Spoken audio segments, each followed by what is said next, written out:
انہوں نے پوچھے کہ اما آپ کہاں جا رہی ہو؟ تو اس عورت نے قرآن کریم کی آیت سے جواب دیا وَأَتِمُّ الْحَجَّ وَالْعُمْرَةَ لِلَّهِ۔ یہ بزرگ سمجھ گئے کہ یہ عمرہ کرنے جا رہی ہے، حج کرنے جا رہی ہے۔ تو انہوں نے واپس پوچھا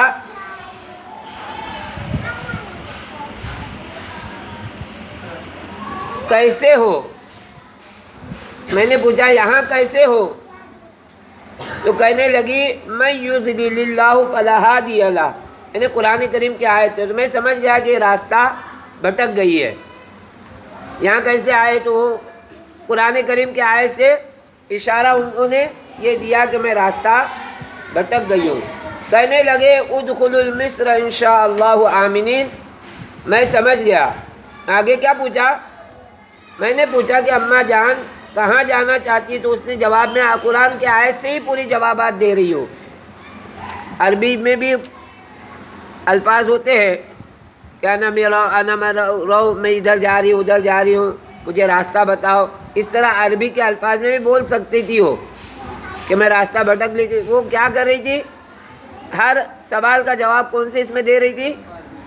تو عورتوں میں بھی جو ہے علمی صلاحیتیں ہوا کرتی تھی۔ ایک اللہ والے نے تو بہت اچھا لکھا ہے کہ میں نے 70 عورتوں سے جو ہے علم حاصل کیا۔ کتنے عورتوں سے؟ 70 عورتوں سے علم حاصل کیا۔ پہلے کی عورتیں بھی جو دیندار ہوا کرتی تھی اور علم رکھنے والی تھی۔ تو اس طرح جو ہے بہت ساری عورتوں کی کارگزاریاں ہیں، اور بہت ساری عورتوں کی کیا ہے بولو کہ اپنے ماؤں کو جو ہے ولی بنانے میں عورتوں کا خاص دخل ہے۔ بچوں کو دیندار بنانے میں اپنے والدہ کا بہت بڑا دخل ہے۔ جیسے اس سے پہلے میں نے آپ لوگوں کو ایک قصہ بتایا تھا شیخ عبد القادر جیلانی رحمۃ اللہ علیہ کا۔ کس کا؟ شیخ عبد القادر جیلانی رحمۃ اللہ علیہ۔ وہ جب علم حاصل کرنے جا رہے تھے تو کیا ہوا؟ ان کی ماں نے کہا کہ بیٹا کچھ بھی ہو جائے جھوٹ مت بولنا۔ تو ان کی ماں نے ان کو قافلے کے ساتھ روانہ کیا اور 40 اشرفیاں، سونے کے سکے کو اشرفی کہتے ہیں، اور کہاں رکھی تھی انہوں نے؟ بغل کے پیچھے اندر نیچے چھپا کے رکھی تھی، اور اس میں قمیص میں سی تھی وہ۔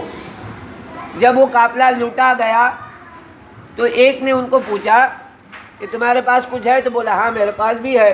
کیا ہے؟ چھوٹے بچے تھے، جھوٹ نہیں بولا، بولے کہا کہ میرے پاس اشرفیاں ہیں۔ تو اس کو پوچھنے والے کو لگا کہ مذاق کر رہے ہوں گے، انہوں نے ان کو سردار کے پاس لے کر گئے، ڈاکوؤں کا جو سردار تھا۔ جب وہ سردار نے اس بچے سے پوچھا کہ تیرے پاس کیا ہے؟ تو کہا کہ 40 اشرفیاں ہیں، اور ماں نے یہاں سل کے رکھی ہے قمیص کے اندر۔ تو وہ جو ہے سردار نے کہا کہ تم اس کو چھپا سکتے تھے، جھوٹ بھی بول سکتے تھے کہ میرے پاس کچھ نہیں ہے، تم نے کیوں سچ بولا؟ کہا کہ میرے ماں نے مجھ کو کہا کہ کچھ بھی ہو جائے سچ بولنا۔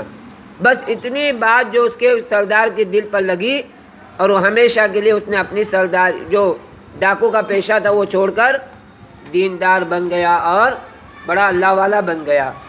تو اس میں دخل کس کا ہے بولو؟ شیخ عبد القادر جیلانی رحمۃ اللہ علیہ کے والدہ کا دخل ہے کہ انہوں نے بچے کی تربیت ایسی کی۔ ایک بچے کے سچ بولنے کی وجہ سے ایک بڑے ڈاکو کو بھی اللہ نے کیا کیا؟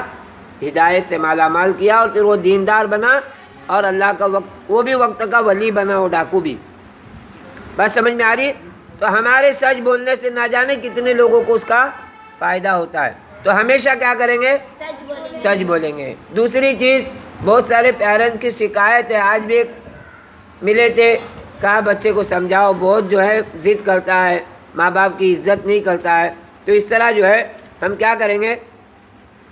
اپنے گھر میں جانے کے بعد ماں باپ کی عزت کرنا ہے، ان کی خدمت کرنا ہے، ان کو جو ہے پریشان نہیں کرنا ہے۔ ان کو اگر پریشان کریں گے تو وقت سے پہلے وہ کیا ہو جائیں گے؟ بیمار ہو جائیں گے، اور پھر ہمارے پریشان کرنے کی وجہ سے وہ اس دنیا سے جلدی چلے جائیں گے۔ نقصان کس کا ہوگا بولو؟ ہمارا نقصان ہوگا کہ ہم نے ان کو پریشان کیا، اس لیے ان کی زندگی کم ہوئی۔ آدمی خوش رہتا ہے، اچھا رہتا ہے، تو بچوں کے ذریعے ان کو خوشی ملتی ہے، تو ان کی عمر میں بھی برکت ہوتی ہے۔ تو کیا کریں گے؟ ہمیشہ ہمارے ماں باپ کو ہم کیا کریں گے؟ عزت دیں گے، ان کی بات کو سنیں گے اور ان کی خدمت کریں گے. ہم چھوٹے ہیں، خدمت کریں تو اچھا لگتا ہے ماں باپ کو، اور پھر یہی خدمت کا جذبہ بڑے ہونے کے بعد ہمارے کام آتا ہے. کریں گے انشاءاللہ.